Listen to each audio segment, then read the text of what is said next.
신약 210쪽 로마서 8장 12절에서 17절까지 말씀 제가 봉독합니다.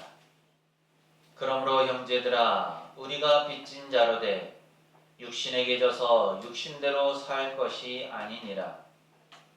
너희가 육신대로 살면 반드시 죽을 것이로되 영으로서 몸의 행실을 죽이면 살리니 무릇 하나님의 영으로 인도함을 받는 사람은 곧 하나님의 아들이라.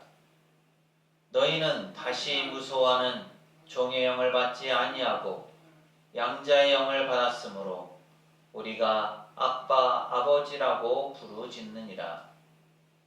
성령이 친히 우리의 영과 더불어 우리가 하나님의 자녀인 것을 증언하시나니 자녀이면 또한 상속자 곧 하나님의 상속자요 그리스도와 함께한 상속자니 우리가 그와 함께 영광을 받기 위하여 고난도 함께 받아야 할 것이니라. 아멘. 오늘도 예배에 참여하신 모든 분에게 하나님의 은혜와 평강이 늘 함께 하시기를 바랍니다. 오늘은 교회력으로 중요한 절기인 성령 강림 주일이에요. 예수님께서 약속하신 성령님의 인재를 기다리면서 제자들이 모여서 마가의 다락방에서 함께 기도했죠. 그리고 약속하신 성령님께서 오순절에 임하셔서 제자들은 놀라운 삶의 변화를 겪게 됩니다. 오순절에 임하신 그 성령님께서 오늘 우리에게도 임하시고 또한 우리의 삶을 새롭게 하실 줄 믿습니다. 아멘. 우리가 세상을 살아가다 보면 아무리 평소에 자신감 있게 걷던 길도 때로는 낯설고 두려운 순간을 맞이할 때가 있습니다. 예를 들어서 평소에 잘 다니던 길도 어두운 밤이 되면 길을 헷갈려 할 수가 있죠. 무서워질 수가 있습니다. 또 익숙하게 예상했던 그 일들도 생각하지 못했던 문제나 어려움이 닥치면 갑자기 막막하게 느껴질 수가 있습니다. 이럴 때 우리는 혼자 힘으로 이 문제들을, 이 어려움들을 해결하려고 애쓰지만 때로는 아무리 애를 써도 출구가 해결책이 보이지 않을 때가 있습니다. 마치 깊은 산속에서 길을 잃은 등산객처럼 말이죠. 여러분 등산 자주 하십니까? 저도 자주는 못하는데요. 등산을 하다 보면 처음에는 그 길이 분명하게 보여도 어느 순간 갈림길이 나오고 또 표지판도 보이지 않으면 어디로 가야 할지 알지 못해서 방황하는 때가 있습니다. 그럴 때 두려움과 불안이 밀려오곤 하죠. 내가 어떻게 이 길을 가야 할까? 또 어떻게 내려가야 할까? 라는 걱정이 앞서게 됩니다. 이럴 때 가장 간절히 바라는 것은 누군가가 나타나서 이쪽 길, 이 길이 맞는 길이에요 라고 하면서 손을 잡아 이끌어 주는 것이라고 할 수가 있습니다. 실제로 한 등산객이 산에서 길을 잃고 헤매다가 등 뒤에서 어려움 가운데 빠져있을 때 등 뒤에서 누군가가 어깨를 가볍게 두드리면서 저기 저 표지판이 보이시죠? 저와 함께 이 길을 걸어갑시다 라고 말해준다면 등산객은 얼마나 그 사람에 대해서 감사하고 또 안도할 수 있을까요? 이처럼 우리 인생에도 혼자 힘으로 해결할 수 없는 여러 가지 많은 일들을 겪게 되는데 그 순간 그럴 때 누군가의 작은 손길, 친절한 안내, 한마디의 위로와 격려가 절실히 필요할 때가 있습니다. 성령 강림절은 우리에게 바로 그런 날이죠. 성령께서 우리 인생에 찾아오셔서 우리가 길을 잃고 방황할 때, 어디로 가야 할지 모를 때 마치 친절한 안내자처럼 우리 곁에 다가와서 이 길이 아버지 하나님께로 가는 길입니다 라고 말씀해 주시고 우리의 손을 붙잡아서 올바른 길로 인도해 주시는 날입니다. 우리 앞 자우에 계신 분들하고 이렇게 인사하실까요? 하나님께서 우리를 도우십니다. 하나님께서 우리를 도우십니다. 한 번 더 하시죠. 성령님의 인도하심에 잘 따릅시다. 성령님의 인도하심에 잘 따릅시다. 오늘 우리는 로마서 8장 12절에서 17절 말씀을 통해서 성령님의 손길이 우리에게 어떤 의미가 있는지, 또 성령 강림의 의미가 오늘날 우리의 삶에 어떻게 적용되는지 이 말씀, 이 내용들을 함께 살펴보려고 합니다. 먼저 로마서 8장 12절은 이렇게 말씀하죠. 함께 읽습니다. 시작. 그러므로 형제들아, 우리가 빚진 자로 돼 육신에게 져서 육신대로 살 것이 아니니라. 아멘. 바울은 이 말씀에서 우리를 향해서 우리가 빚진 자다 라고 부르죠. 그렇다면 이 빚이 누구를 향한 것이고 그 빚이 우리의 삶에 어떤 영향을 미칠까요? 여기서 빚진 자란 단순히 돈을 빌린 사람을 의미하지 않습니다. 반드시 갚아야 할 의무가 있는 사람, 즉 채무자를 가리키는 것이죠. 성경시대에 빚을 진다라는 것은 단순한 경제적인 의미를 넘어서서 때로는 그 빚을 갚지 못하면 종이 되어야 하는 그의 삶이 송두리째 바뀌어지는 결과를, 그래서 인생 자체가 얽매이는 신박한 상황을 의미합니다. 그러니까 빚지는 것이 결코 좋은 것도 아니고 또 이것이 인생에 또 삶에 큰 영향을 미치기 때문에 주의할 수밖에 없는 거죠. 그런데 바울은 우리가 육신에게 져서 육신대로 살 것이 아니라고 가르쳐줍니다. 즉 우리는 더 이상 육신, 즉 죄의 본성, 옛습관, 자기중심적 욕망에게 빚진 자가 아니라는 뜻이죠. 우리가 받은 구원, 새 생명, 영원한 소망은 육신이 준 것이 아니라 하나님과 성령님께서 거저 주신 선물입니다.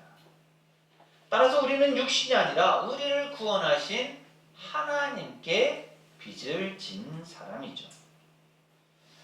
예를 들어서 한 사람은 돈을 빌리고 그 돈을 갚지 못해서 빚쟁이들에게 쫓겨다닙니다.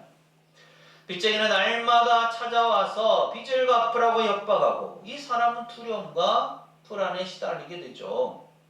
이것이 육신에게 빚진 자의 삶의 모습입니다.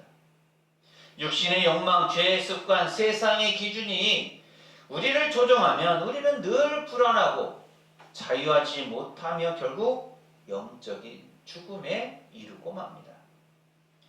반대로 또 다른 사람은 어릴 적 자신을 구해준 은인에게 감사해서 그 은인이 아플 때 자원해서 그 사람의 병을 강화합니다. 내가 받은 은혜를 꼭 갚고 싶습니다 라고 하면서 말이죠. 이것이 성령님께 빚진 자의 삶의 모습입니다. 무슨 뜻입니까? 성령님께 빚진 사람은 성령님께 받은 구원과 생명의 은혜에 감사해서 기쁨과 자원함으로 성령의 인도하심에 따라 살아가는 것입니다. 그러면 육신에게 빚진 자로 살면 안 될까요? 바울은 육신대로 살면 반드시 죽지만 영으로서 몸의 행실을 죽이면 산다라고 강조합니다. 즉 육신의 빚은 결국 우리를 두려움, 억압, 죄의 반복, 영적인 죽음으로 이끕니다. 그러나 성령님께 빚진 사람으로 살면 성령님의 인도하심을 따라 옛 습관과 죄를 이기고 참된 자유와 생명을 누릴 수 있습니다. 우리는 모두 빚진 자죠. 그런데 우리는 지금 누구에게 빚진 자로 살고 있습니까? 육신에게 빚진 자입니까? 성령님께 빚진 자입니까? 육신에게 빚진 자로서 두려움과 억압에 결국 죽음에 이르는 길에 끌려갈 것입니까? 아니면 성령님께 빚진 자로서 감사와 자유의 삶, 영원한 생명의 삶을 살아갈 것입니까? 우리는 이 질문 앞에 모두가 서야 합니다. 하나님께서 우리에게 주신 구원과 새 생명은 값 없이 받은 선물입니다. 이 은혜에 감사하면서 성령의 인도하심에 따라 살아가는 것이 성령님께 빚진 자의 참된 삶임을 기억하시기 바랍니다. 아멘. 이어진 로마서 8장 14절은 이렇게 말씀합니다. 함께 읽습니다. 시작. 무릇 하나님의 영으로 인도함을 받는 사람은 곧 하나님의 아들이라. 아멘. 그리고 15절은 너희는 다시 무서워하는 종의 영을 받지 아니하고 양자의 영을 받았으므로 우리가 아빠, 아버지라고 부르짖느니라 하고 말씀하죠. 이 말씀은 우리가 하나님과 어떤 관계에 있는지를 분명하게 보여줍니다. 우리는 하나님 앞에서 어떤 존재입니까? 예수님을 믿고 성령님을 받은 사람은 더 이상 하나님 앞에서 두려워 떠는 종이 아니라 하나님을 아빠, 아버지라고 부를 수 있는 하나님의 자녀가 되었다는 뜻입니다. 성경에서 종은 주인 앞에서 두려움과 거리감을 느끼며 시키는 일만 해야 하는 존재이죠. 종은 주인의 사랑을 기대할 수 없고 늘 불안과 긴장감 속에서 살아갑니다. 반면 자녀는 하나님 아버지의 그 사랑을 마음껏 누릴 수 있습니다. 자녀는 집안의 일원이자 아버지의 관심과 보호 그리고 유산을 받을 권리가 있습니다. 무엇보다 자녀는 아버지에게 자신의 마음을 마음껏 자유롭게 표현할 수가 있습니다. 아빠, 아버지. 아빠는 어린아이가 아버지를 다정하게 부를 때 쓰는 말이죠. 바울은 우리가 하나님을 그렇게 친밀하게 사랑과 신뢰로 부를 수 있는 존재다라고 가르쳐 줍니다. 이것은 단순히 호칭만 바뀐 게 아니에요. 우리의 신분과 관계가 완전히 달라졌다는 뜻입니다. 두려움과 거리감이 있는 존재가 아니라 사랑과 친밀함의 관계로 바뀌게 되는 것이죠. 한 가정에 입양된 소년이 있었습니다. 처음 이 소년이 입양 가정에 들어갔을 때 그는 굉장히 낯설고 두려워했죠. 여기가 내 집이 맞을까? 이분들이 정말로 나를 사랑할까? 라는 생각이 있었습니다. 그는 처음 일기장에 이렇게 기록했죠. 7월 1일 난 여기가 무서워. 아무도 나에게 말을 걸어주지 않아. 하지만 시간이 흐르면서 아버지가 이 소년의 손을 잡고 학교에 데려가고 함께 식사하고 또 따뜻하게 안아주면서 소년은 점점 마음을 열게 되었습니다. 9월 1일 아빠가 내 손을 잡고 학교에 데려갔다. 그리고 어느 날 아버지가 소년을 꼭 안아주면서 너는 내 아들이야 라고 말했습니다. 그 순간 소년은 두려움에서 벗어나 진짜 이 가정의 일원, 가족이 되었음을 느끼게 되었죠. 일기장에 그는 이렇게 기록했습니다. 12월 25일 오늘 아빠가 나를 안고 우리 아들이라고 했어. 얼마나 기뻤는지 몰라. 이처럼 하나님은 우리를 두려움에 떠는 종이 아니라 사랑받는 자녀로 품으시고 우리에게 너는 내 아들이야, 내 딸이야 라고 말씀해 주십니다. 우리는 하나님과의 관계에서 두려움과 거리감을 두지 말고 하나님의 자녀, 아들, 딸답게 하나님께 기도하고 마음을 열어야 합니다. 삶의 어려움이나 실패 또 연약함 가운데 있을 때에도 나는 하나님의 자녀다. 하나님은 나의 아버지시다. 라는 신분을 잊지 마시기 바랍니다. 하나님께서 우리를 사랑으로 품으시고 언제든지 우리가 그 품에 안길 수 있다라는 사실을 믿으시기 바랍니다. 성령께서는 우리가 이렇게 하나님의 자녀임을 증언해 주십니다. 그렇기 때문에 이 관계는 결코 깨어지지 않는 거죠. 우리는 이제 두려움과 외로움이 아니라 사랑과 친밀함 속에서 하나님과 통행할 수 있습니다. 또한 로마서 8장 17절은 이렇게 말씀합니다. 함께 읽습니다. 시작. 자녀이면 또한 상속자 곧 하나님의 상속자요 그리스도와 함께한 상속자니 우리가 그와 함께 영광을 받기 위하여 고난도 함께 받아야 할 것입니다. 아멘. 우리는 하나님의 자녀이기 때문에 곧 하나님의 상속자입니다. 상속자란 부모의 재산이나 유산을 물려받을 권리가 있는 사람을 뜻하죠. 물론 여기서 바울이 말하는 상속은 단순히 돈이나 땅과 같은 물질적인 것만을 의미하지 않습니다. 물질적, 정신적인 유산과 영적인 유산을 포함한 그 모든 것을 뜻합니다. 하나님께서 우리에게 주시기로 약속하신 영원한 생명, 천국, 하나님의 영광, 그리고 그리스도와 함께 누리는 모든 복이 바로 우리가 받을 상속이죠.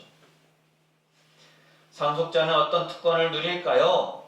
하나님의 상속자가 된다는 것은 하나님과 친밀한 관계를 맺는 것이고 하나님의 사랑과 은혜를 직접 경험하는 것이며 하나님께서 예배하신 영적 유산과 복을 누릴 자격을 얻게 된다는 뜻입니다.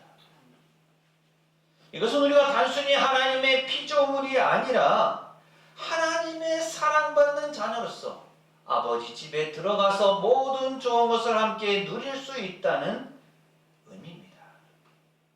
그 영광이, 그 날이, 그 복이 기대되지 않으십니까? 그런데 바울은 상속자에게 이런 영광만이 있는 것은 아니다 라고 가르쳐주죠. 고난도 함께 있다고 말합니다. 왜 하나님은 우리에게 영광만을 주시지 않고 고난도 허락하시는 것일까요? 하나님의 아들이신 예수님도 이 땅에 계실 때 고난을 받으셨습니다. 단지 하나님의 아들이라는 이유만으로 오해받고 미움받고 십자가를 지셨습니다. 결국 백성들에 의해서 죽임을 당하셨죠.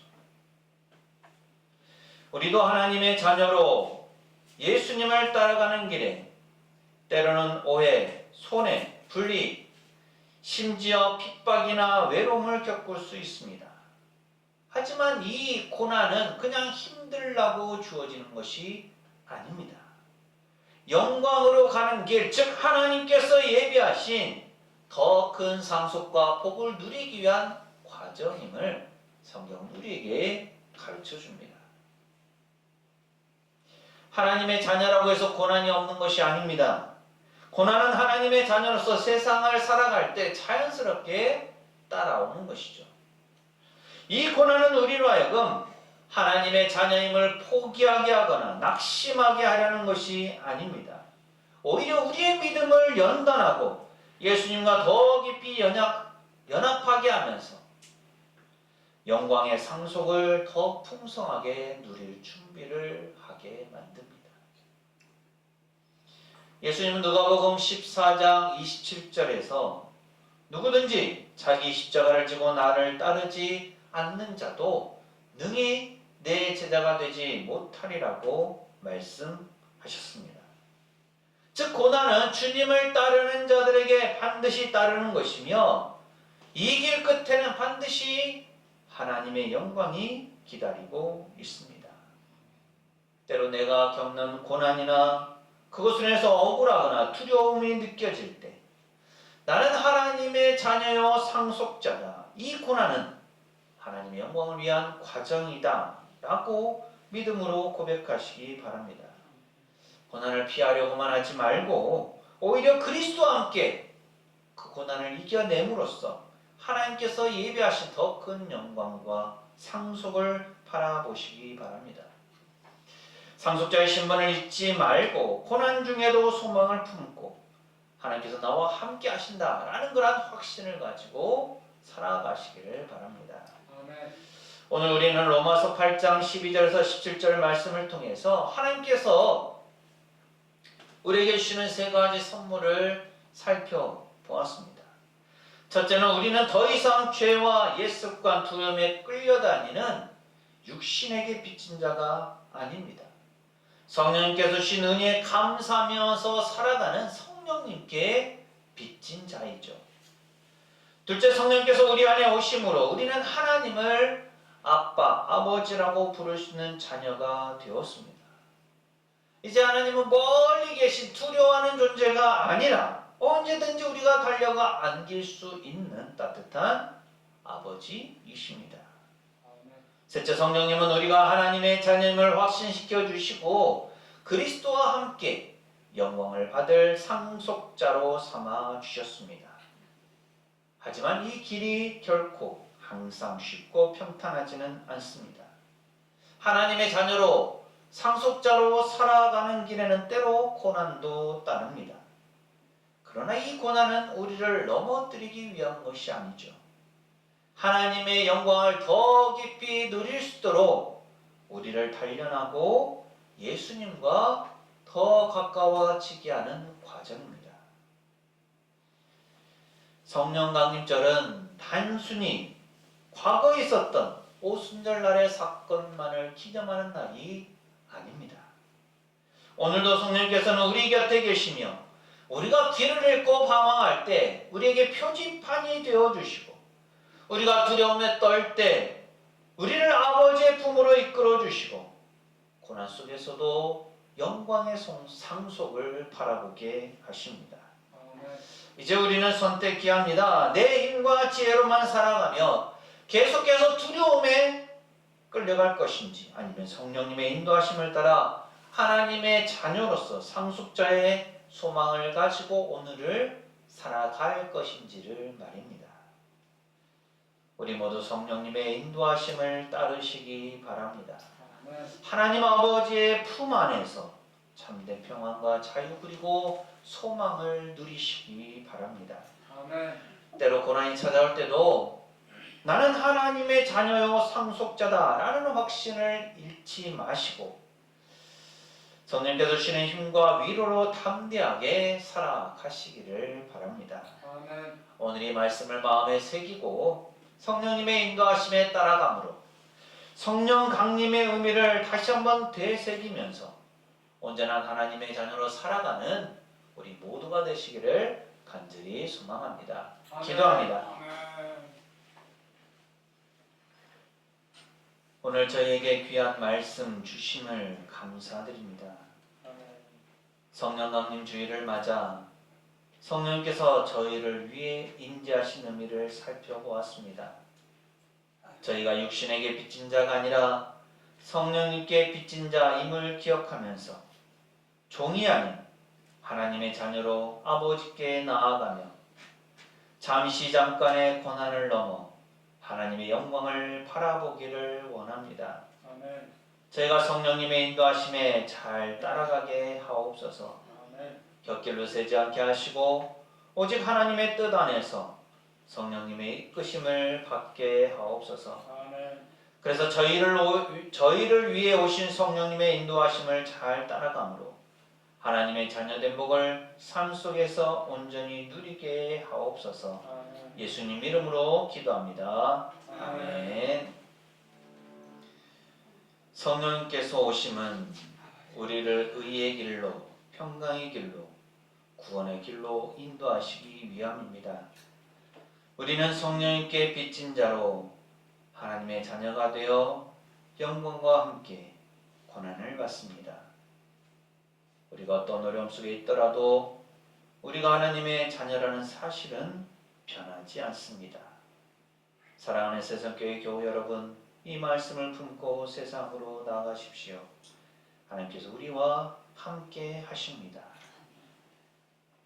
지금은 우리 주님 예수 그리스도의 은혜와 아버지 하나님의 무한하신 사랑하심과 보혜사 성령님의 충만 교통하심이 하나님의 자녀로서 성령님의 인도하심을 받음으로 고난을 넘어 영광에 이르기를 소망하는 세상교회 모든 교우들 가정과 삶과 생업과 사역 위에 이 한 주간의 모든 생활 가운데 오늘 예배에 참여한 모든 이들과 우리 교회 위에 영원토록 함께 하시기를 간절히 축원하옵나이다. 아멘.